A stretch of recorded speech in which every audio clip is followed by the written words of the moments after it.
नमस्कार दोस्तों, मैं विष्णु शर्मा आपका फिर एक बार स्वागत करता हूं। देखिएगा मित्रों, लास्ट टाइम में जो हम चर्चा कर रहे थे, लास्ट चैप्टर में जो चर्चा हो रही थी, राजस्थान की कुछ सभ्यताओं को लेकर के चर्चा हो रही थी। राजस्थान की कुछ सभ्यताएं जो रही हैं उनके बारे में हम चर्चा कर रहे थे।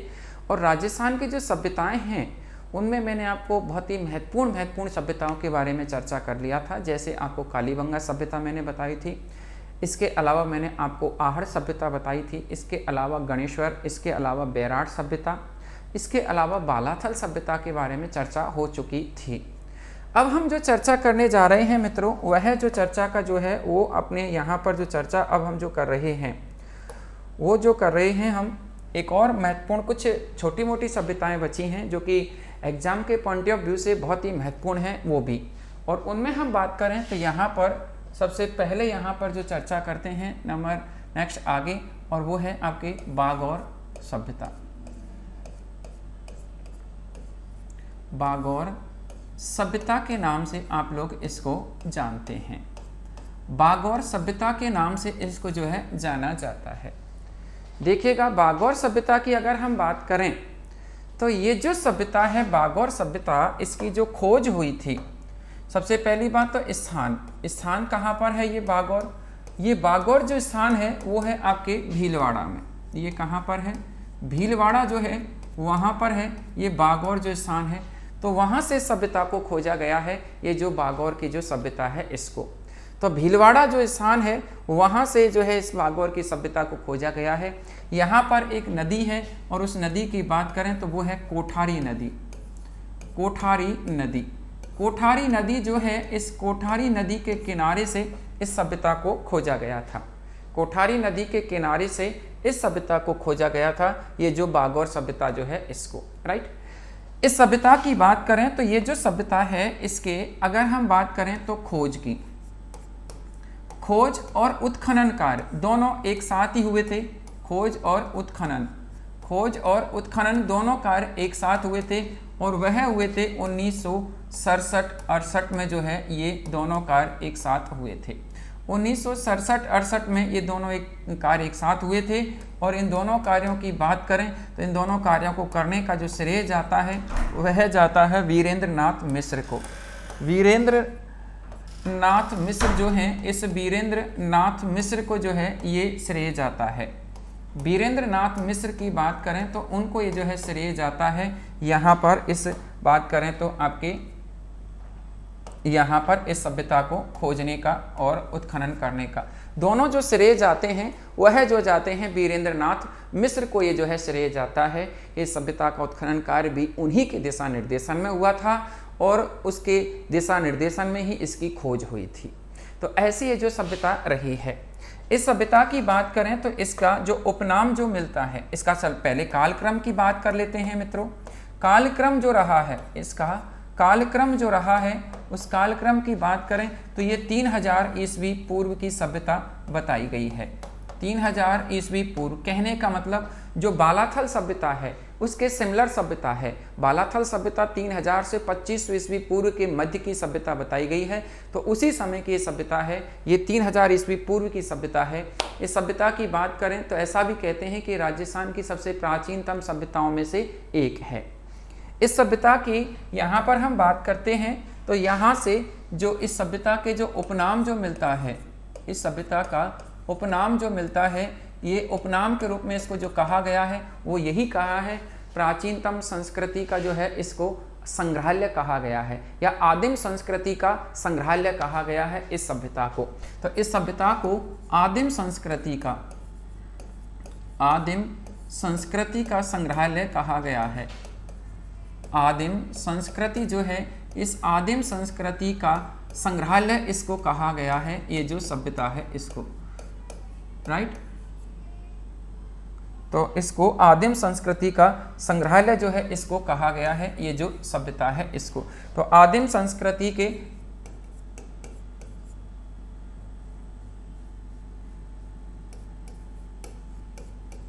संग्रहालय के नाम से इसको जाना जाता है, संग्रहालय के रूप में इसको जाना जाता है। तो आदिम संस्कृति के संग्रहालय के नाम से संस्कृति को, इस सभ्यता को नाम दिया गया है।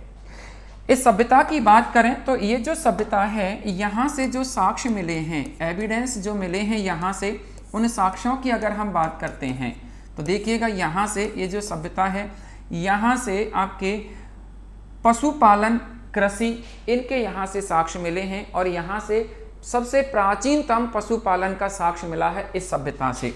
तो सबसे प्राचीनतम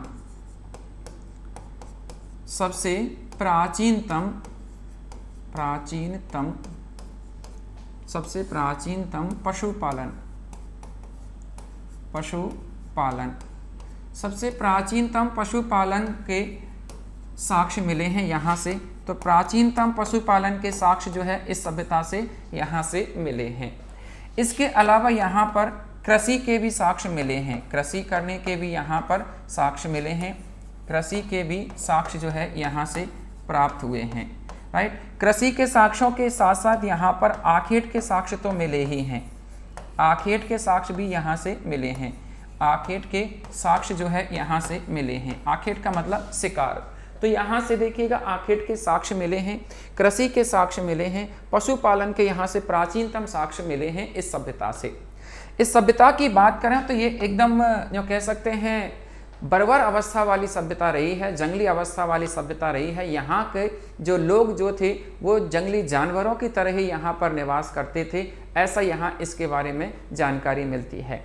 उसका प्रमाण यहाँ ये मिलता है कि यहाँ पर जैसे जानवरों के यहाँ से कुछ कंकाल मिले हैं, तो उन जानवरों के कंकालों के साथ साथ यहाँ पर इंसानों के कंकाल भी मिले हैं। इससे स्पष्ट है कि यहाँ पर जानवरों की तरह इंसानों को भी कोई भी जो है अंतिम संस्कार की प्रक्रिया नहीं की जाती थी, उनको भी खुला जंगल में छोड़ दिया जाता था। तो यहाँ से नर कंकाल जो है, नर कह लीजिएगा या मानव कह लीजिएगा, यूँ कीजिएगा सीधा, मानव कंकाल के साक्ष्य यहाँ से मिले हैं। तो मानव कंकाल जो है, यहाँ मानव कंकाल के साक्ष्य मिले हैं यहाँ से। तो मानव कंकाल के यहाँ से जो है साक्ष्य मिले हैं इस सभ्यता से। तो मानव कंकाल के जो है साक्ष्य मिले हैं इस सभ्यता से। ये जो बात करें तो आपकी ये बागौर जो सभ्यता रही है यहाँ से, ये प्रश्न कई बार पूछा गया है कि ऐसी कौन सी सभ्यता है जहाँ से मानव कंकाल के साक्ष्य मिले हैं। तो वो यही सभ्यता है जहाँ से मानव कंकाल के साक्ष्य मिले हैं। तो जानवरों के कंकाल तो मिले ही हैं यहाँ, जानवरों के कंकालों के साथ में ये जो है मानव कंकाल भी मिले हैं। कंकाल के साथ जो है ये जानवरों के कंकालों के साथ में मानव कंकाल के साक्ष्य भी यहाँ से प्राप्त हुए हैं।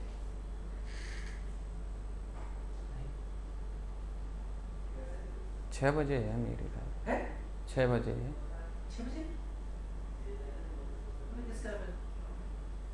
मेरे को क्या पता।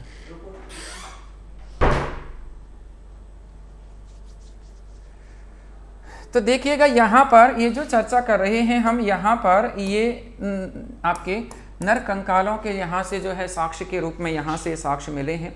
तो नर कंकाल जो है उनके साक्ष्य यहाँ से इस सभ्यता से जो है प्राप्त हुए हैं। इस सभ्यता की बात करें तो ये जो सभ्यता है आपकी, ये जो सभ्यता है आपकी, यहाँ से ऐसा माना जाता है कि ये जो सभ्यता है, इस सभ्यता के यहाँ से कुछ और जो एविडेंस के रूप में जो मिले हैं, एक महासती का टीला भी यहाँ से मिला है। तो यहाँ से महासती जो है इसके होने का प्रमाण भी मिला है। तो महासती का यहाँ से एक टीला जो है ये मिला है, महासती का टीला यहाँ से जो है ये प्राप्त हुआ है इस सभ्यता से। ये जो बात करें तो आपके जहाँ ऐसा अनुमान है कि यहाँ पर एक ही स्थान पर महिलाएं जो है एक साथ सती होने का यहाँ से प्रमाण जो है मिलता है। तो ऐसे यहाँ से जो है प्रमाण मिलते हैं। इसके अलावा यहाँ से पत्थर के औजार और पत्थर के ही बर्तन जो यहाँ से मिले हैं, पत्थर के बर्तन और पत्थर के औजार जो है यहाँ से मिले हैं, पत्थर के औजार जो है यहाँ से मिले हैं, ठीक है। और इसके अलावा यहाँ पर हड्डियों की मृण मूर्ति, हड्डी जो है हड्डियों के मृण मूंगे जो है यहाँ से ये जो है मिले हैं। तो हड्डियों के बनाए गए कुछ इस प्रकार की चीज़ें जैसे कि मूंगे वगैरह जो होते हैं उस प्रकार की चीज़ें यहाँ से प्राप्त हुई हैं। तो ऐसी ये जो है सभ्यता रही है आपकी बागौर सभ्यता जो रही है मित्रों। इसके बाद में एक और सभ्यता की तरफ चलते हैं हम, और वह जो सभ्यता है उस सभ्यता की बात करें तो वो जो है आपकी, अब देखिएगा कुछ छोटी छोटी सभ्यताएं हैं, उनके नाम और स्थान आपको याद रखने हैं, बड़े इंपॉर्टेंट हैं। वहाँ से कुछ एविडेंस मिले हैं एक दो, तो वो भी जो है बड़े इंपॉर्टेंट हैं। जैसे यहाँ पर हम बात करते हैं सबसे पहले सौंथी सभ्यता। सौंथी सभ्यता के नाम से इसको आप लोग पुकारते हैं। सौंथी सभ्यता की बात करें तो सौंथी सभ्यता जो है, इस सौंथी सभ्यता की बात करते हैं तो ये जो सौंथी सभ्यता है इसका स्थान की अगर हम सबसे पहले बात करें, स्थान की अगर हम बात करते हैं तो ये स्थान जो है आपके बीकानेर से खोजी गई है।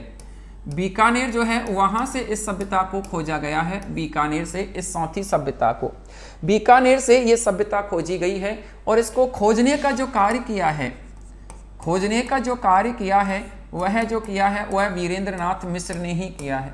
सॉरी, इसके खोजने का जो कार्य किया है वह किया है ए घोष ने।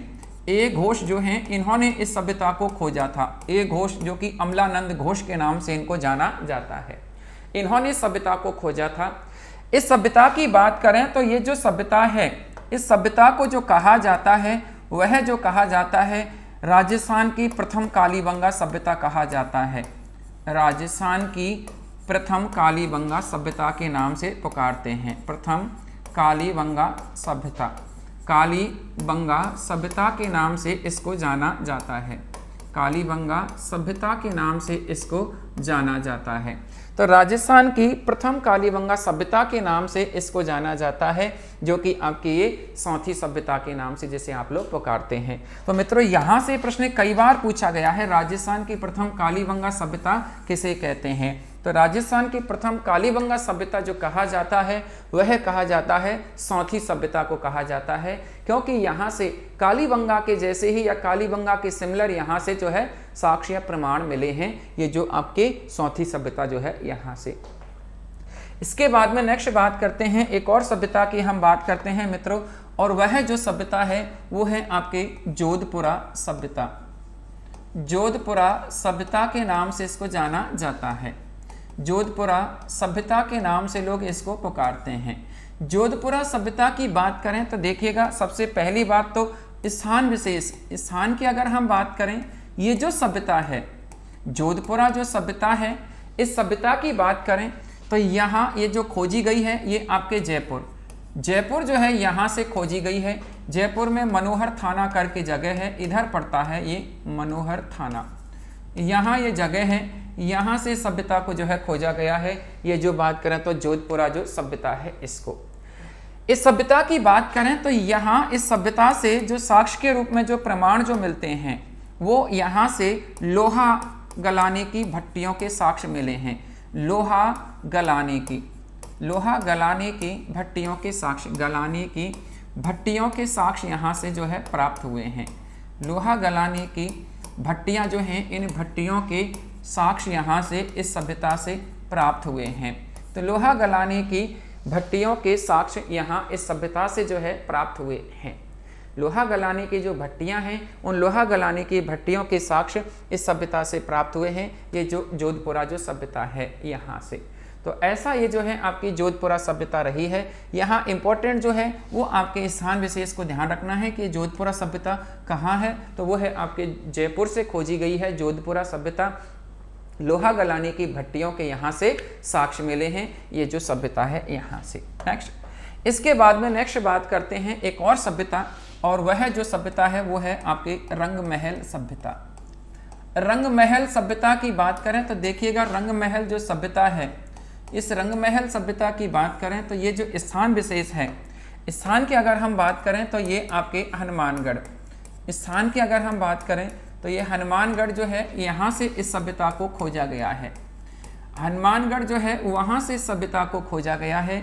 और हनुमानगढ़ की बात करें तो हनुमानगढ़ में ये जो सभ्यता जो खोजी गई है, आपके रंगमहल जो सभ्यता है, हनुमानगढ़ में इस सभ्यता को जो खोजा गया है वह आपके वही घग्गर नदी के किनारे से इस सभ्यता को खोजा गया है। घग्गर नदी जो है, इस घग्गर नदी के किनारे से इस सभ्यता को खोजा गया है। ये जो आपकी सभ्यता है रंगमहल। इस सभ्यता की बात करते हैं तो यहाँ से जो एविडेंस जो मिला है महत्वपूर्ण रूप से, वह गुरु और शिष्य की प्रतिमा यहाँ से मिली है। गुरु और शिष्य की जो है यहाँ से प्रतिमा मिली है। गुरु शिष्य की यहाँ से प्रतिमा यहाँ से मिली है। ये जो बात करें तो आपके रंगमहल सभ्यता जो है यहाँ से। इसके अलावा यहाँ पर जो बर्तन जो मिले हैं वो आपके यहाँ पर कुछ लाल रंग के जो है यहाँ पर मिट्टी के बर्तन मिले हैं, जिन पर काले रंग की डिजाइन जो है बनी हुई है। तो यहाँ से लाल रंग के मृद भांड जो है मिले हैं। लाल रंग के मृद भांड यहाँ से मिले हैं। और लाल रंग के मृद भांड की बात करें तो लाल रंग के मृद भांड पर काले रंग के डिजाइन बने हुए हैं। यहाँ पर भांड पर काले रंग के डिजाइन जो है यहाँ पर उस पर बने हुए हैं। डिजाइन जो है उस पर बनी हुई है। तो लाल रंग के मृद भांड जिन पर काले रंग की जो है उन पर डिजाइन बनी हुई है। तो ऐसी है ये जो है आपके रंगमहल जो सभ्यता है। नेक्स्ट इसके बाद में एक और सभ्यता की बात कर रहे हैं मित्रों। तो वह जो सभ्यता है उसमें हम बात करते हैं तो वह जो सभ्यता आपकी सोनारी सभ्यता, सोनारी सभ्यता के नाम से इसको आप लोग पुकारते हैं। सोनारी सभ्यता के नाम से जो है इसको पुकारते हैं। तो सोनारी सभ्यता की बात करते हैं तो देखिएगा, सबसे पहली बात तो स्थान की अगर हम बात करें तो ये जो सोनारी सभ्यता जो है ये आपके झुंझुनू से इसको खोजा गया है। ये सभ्यता झुंझुनू से इसको खोजा गया है। सोनारी जो सभ्यता है इसको, इस सभ्यता की बात करें तो देखिएगा यहाँ से कुछ एविडेंस के रूप में जो मिले हैं वो सबसे पहली बात तो देखिएगा, यहाँ से आपके लोहा से अयस्क तैयार करने की भट्टी, अयस्क से लोहा तैयार करने की से लोहा तैयार करने की भट्टियों के साक्ष्य मिले हैं। लोहा तैयार करने की भट्टियों के, लोहा तैयार करने की भट्टियों के साक्ष्य, करने की भट्टी जो है इन लोहा तैयार करने की भट्टियों के साक्ष्य मिले हैं। भट्टियों के साक्ष्य यहाँ से जो है प्राप्त हुए हैं। तो लोहा तैयार करने की भट्टियों के साक्ष्य यहाँ से प्राप्त हुए हैं। इसके अलावा यहाँ से ये जो सभ्यता है यहाँ से ऐसा माना गया है कि एक तो लोहे का यहाँ से रथ मिला है। लोहे का रथ मिला है और रथ जो मिला है ये मानव के द्वारा खींचे जाने वाला रथ था। ये रथ जो मिला है ये मानव के द्वारा खींचे जाने वाला रथ मिला है। मानव द्वारा खींचे जाने वाला रथ यहाँ से जो है मिला है। मानव के द्वारा खींचे जाने वाला रथ जो है यहाँ से ये मिला है। मानव के द्वारा खींचे जाने वाला ये रथ यहाँ से मिला है। इसके अलावा यहाँ से इस सभ्यता की बात करें तो यहाँ से जो बाण जो होता है, तीर कमान जो होता है, उस बाण का अग्रभाग यहाँ, वह भी किसका, बाण का लोहे का अग्रभाग, बाण का लोहे का अग्रभाग यहाँ से जो है ये प्राप्त हुआ है। अग्रभाग यहाँ से ये जो है प्राप्त हुआ है। तो बाण का यहाँ से लोहे का अग्रभाग जो है इस सभ्यता से प्राप्त हुआ है। देखिएगा, ध्यान रखिएगा, आपके बाण का अग्रभाग गणेश्वर जो सभ्यता है वहां से भी प्राप्त हुआ है, लेकिन वहां से जो प्राप्त हुआ है वह तांबे का जो है उसका अग्रभाग जो है प्राप्त हुआ है। बाण का तांबे का अग्रभाग जो है वहां से प्राप्त हुआ है, वो जो सभ्यता है आपके गणेश्वर जो सभ्यता है वहां से। लेकिन यहाँ से जो बाण का अग्रभाग जो प्राप्त हुआ है वो लोहे का प्राप्त हुआ है। तो ऐसी है ये सोनारी सभ्यता जो कि आपके झुंझुनू में है। इसके बाद में नेक्स्ट आगे हम बात करते हैं एक और सभ्यता की, और वह जो सभ्यता है उस सभ्यता की बात करें तो उसको रैंड सभ्यता के नाम से लोग पुकारते हैं। रैंड सभ्यता के नाम से इसको लोग जो है पुकारते हैं। रैंड सभ्यता की बात करें मित्रों तो देखिएगा, ये जो सभ्यता है आपकी रैंड, इस सभ्यता की स्थान की अगर आप बात करते हैं तो ये सभ्यता जो खोजी गई है स्थान विशेष वो है आपके टोंक में। टोंक से इस सभ्यता को खोजा गया है, रैंड जो सभ्यता है इसको। और यहाँ इस सभ्यता की बात करें तो इस सभ्यता के साक्ष्यों के रूप में अगर आप बात करते हैं, एविडेंस के रूप में यहाँ इस सभ्यता की बात करते हैं, तो सबसे पहली बात तो इस सभ्यता को प्राचीन भारत का टाटा नगर कहा गया है। इसको प्राचीन भारत का टाटा नगर, प्राचीन भारत का टाटा नगर कहा गया है। क्यों? क्योंकि यहाँ प्राचीन भारत का टाटा नगर इसलिए कहा गया है क्योंकि यहाँ से लोहे के बने हुए औजार जो है कई जो है बहुत बड़ी मात्रा में यहाँ से प्राप्त हुए हैं। तो लोहे के औजार यहाँ से बहुत बड़ी मात्रा में जो है प्राप्त हुए हैं। तो यहाँ इसको प्राचीन भारत का टाटा नगर कहा गया है, इस सभ्यता को, ये जो रैंड जो सभ्यता है इसको, राइट। इसके बाद में इस सभ्यता की बात करें तो यहाँ से जो साक्ष्य के रूप में जो प्राप्त होते हैं उनमें यहाँ से ऐसा मानते हैं कि चांदी के सिक्के, यहाँ पर चांदी के जो है सिक्के, चांदी के सिक्के यहाँ से बहुत बड़ी मात्रा में प्राप्त हुए हैं। लगभग 3000 के समथिंग यहाँ पर चांदी के सिक्के इस सभ्यता से प्राप्त हुए हैं, ये जो रैंड सभ्यता है यहाँ से। तो इसके लिए ये बहुत ही फेमस है कि ऐसी कौन सी सभ्यता है जहाँ से प्राचीन काल के चांदी के सिक्के सर्वाधिक मात्रा में प्राप्त हुए हैं, तो वो है रैंड सभ्यता, जो कि आपके टोंक में है। तो ये जो आपकी रैंड सभ्यता जो है ये आपके टोंक में स्थित है। और इस सभ्यता की बात करें तो यहाँ से ये लगभग 3000 जो है चांदी के सिक्के प्राप्त हुए हैं इस सभ्यता से, राइट। तो ऐसी है ये जो है आपकी रैंड जो सभ्यता है, जो कि आपके टोंक में स्थित है। और इस सभ्यता की बात करें तो इसे प्राचीन भारत का टाटा नगर कहा जाता है। इसके बाद में नेक्स्ट बात करते हैं एक और सभ्यता की, और वह जो सभ्यता है उसको आप जो कहते हैं यहाँ पर गरदड़ा सभ्यता के नाम से पुकारते हैं। गरदड़ा, गरदड़ा सभ्यता के नाम से इसको जो है पुकारा जाता है। गरदड़ा सभ्यता की बात करें तो देखिएगा, गरदड़ा जो सभ्यता है, गरदड़ा जो सभ्यता है, इस सभ्यता की बात करें तो ये जो है आपकी गरदड़ा जो सभ्यता है, स्थान की अगर आप बात करते हैं, ये जो सभ्यता है स्थान विशेष की बात करें तो ये जो सभ्यता खोजी गई है, गरदड़ा जो सभ्यता खोजी गई है वह जो है आपके बूंदी में है। बूंदी जो है यहाँ से सभ्यता को खोजा गया है। बूंदी में एक नदी है छाजा नदी, बूंदी में एक नदी है छाजा नदी के नाम से इसे लोग पुकारते हैं। इस छाजा नदी के किनारे से इस सभ्यता को खोजा गया है। इस सभ्यता की बात करें तो यहाँ ये जो सभ्यता है आपके, यहाँ से एक लगभग 6000 वर्ष पुराना एक शैल चित्र मिला है। 6000 वर्ष पुराना, 6000 वर्ष पुराना जो है यहाँ से एक शैल चित्र मिला है, पुराना शैल चित्र मिला है। शैल चित्र यहाँ से जो है मिला है, शैल चित्र मिला है यहाँ से लगभग 6000 वर्ष पुराना ये शैल चित्र मिला है। इस शैल चित्र की बात करें तो इसको क्या है कि एक बड़ी सी ऐसी शिला है, चट्टान टाइप में, जैसे चट्टान होती है उसी प्रकार की एक बड़ी सी शिला है। उसके ऊपर एक पक्षी का चित्र बना हुआ है और वो पक्षी पंख फैलाए हुए उड़ रहा है, ऐसे पंख फैला रखे हैं और वो जो है उड़ रहा है। तो पंख फैलाए हुए जो है वो पक्षी उड़ रहा है। तो उस पक्षी की बात करें तो उसके ऊपर भी एक व्यक्ति सवारी कर रहा है। तो अब इतिहासकारों ने, वर्तमान इतिहासकारों ने उसको अंग्रेजी में जो है नाम दे दिया। वह क्या दे दिया कि देखिएगा, पक्षी को जो अंग्रेजी में जो कहा जाता है वो क्या कहते हैं, बर्ड। अंग्रेजी में पक्षी को बर्ड कहते हैं। और मैंने कहा कि पक्षी जो है वो उसके ऊपर एक व्यक्ति सवारी कर रहा है, तो सवारी को अंग्रेजी में कहा जाता है राइड। राइड कहते हैं सवारी को। और चट्टान जैसी शिला है बड़ी, उसके ऊपर वो चित्र बना हुआ है और चट्टान को अंग्रेजी में कहते हैं रॉक। तो इस कारण जो है bird ride rock, rock, rock means चट्टान। और वो चित्र है तो चित्र को पेंटिंग के नाम से जो है पुकारते हैं। तो अब इसका पूरा नाम क्या हो गया, देखिएगा ये प्रश्न कई बार आया हुआ है कि बर्ड राइड रॉक पेंटिंग कहाँ से प्राप्त हुआ है। तो बर्ड राइड रॉक पेंटिंग जो है ये शैल चित्र है। और इस शैल चित्र की बात करें तो ये बहुत ही प्राचीनतम शैल चित्र है, वो भी 6000 वर्ष पुराना।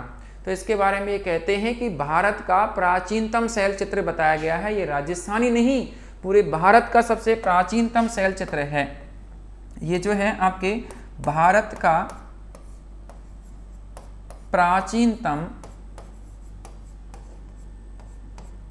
प्राचीनतम शैल चित्र है, प्राचीनतम शैल चित्र है। ये जो बात करते हैं तो आपका यहाँ पर ये जो शैल चित्र है, तो ये भारत का प्राचीनतम शैल चित्र रहा है। ये जो बात करें तो आपका बर्ड राइड रॉक पेंटिंग जो है ये।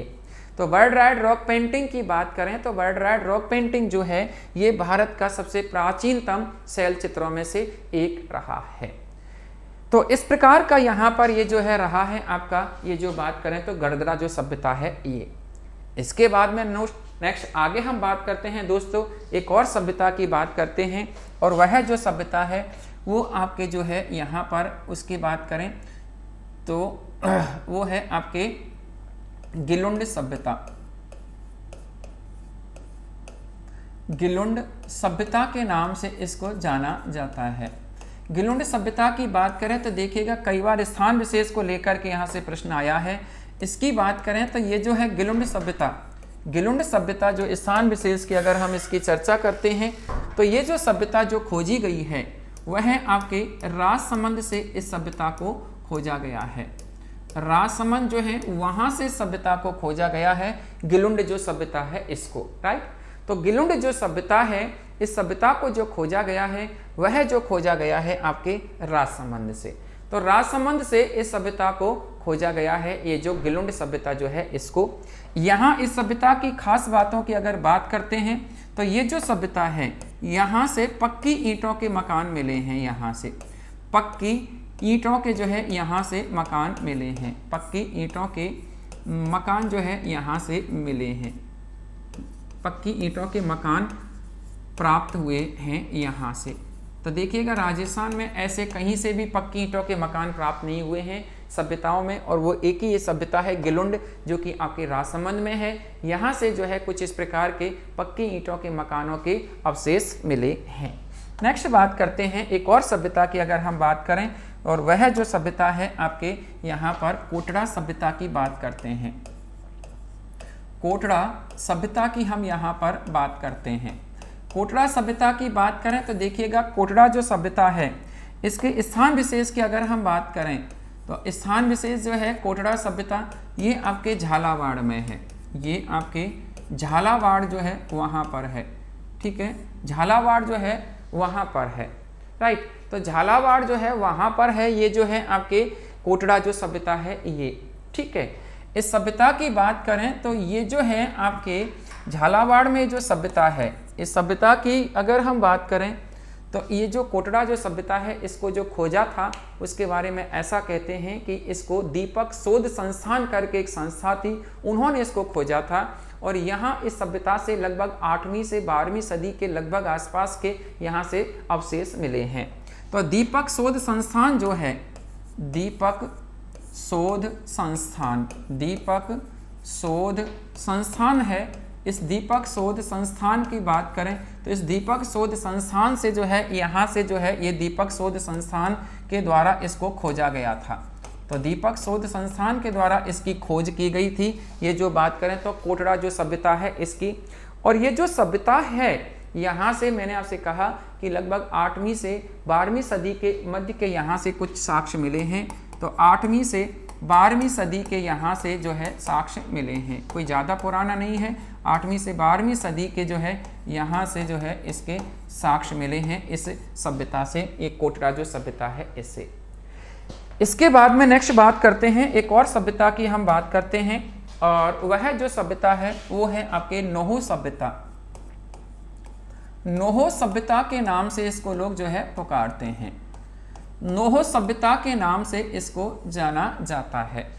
नोहो सभ्यता के नाम से इसको लोग जो है पुकारते हैं, नोहो सभ्यता के नाम से इसको जो है लोग यहाँ पर पुकारते हैं। तो देखिएगा नोहो सभ्यता की बात करें तो नोहो जो सभ्यता है, स्थान सबसे पहली बात तो यहाँ स्थान की अगर बात करें तो ये जो स्थान जो रहा है वह जो रहा है आपके स्थान भरतपुर। भरतपुर जो है वहाँ से इस सभ्यता को खोजा गया है, ये जो नोहो सभ्यता है इसको। भरतपुर जो है यहाँ से सभ्यता को खोजा गया है, ये जो वो सभ्यता जो है इसको, राइट। तो ये भरतपुर जो है यहाँ से सभ्यता को खोजा गया है, नोहो सभ्यता जो है इसको।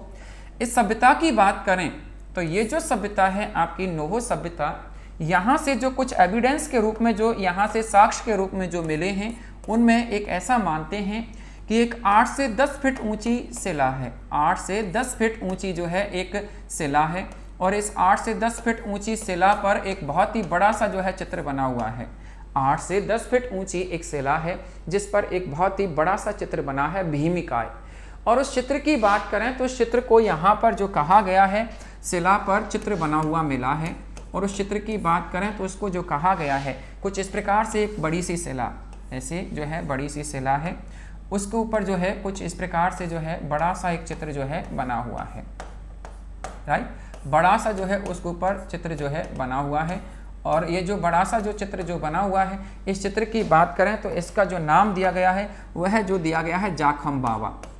इसका नाम जो दिया गया है जाखम बावा जो है इसका नाम दिया गया है, जाखम बावा इसका नाम दिया गया है। और इसका पूरा जो नाम दे दिया गया है वह है क्योंकि एक भीमकाय यक्ष राक्षस के जैसी प्रतिमा है, और इसी कारण इसका नाम दिया गया जाखम बावा की यक्ष प्रतिमा। जाखम बावा की यक्ष प्रतिमा कहा गया है इसको, जाखम बावा की यक्ष प्रतिमा के नाम से इसको जो है पुकारा गया है।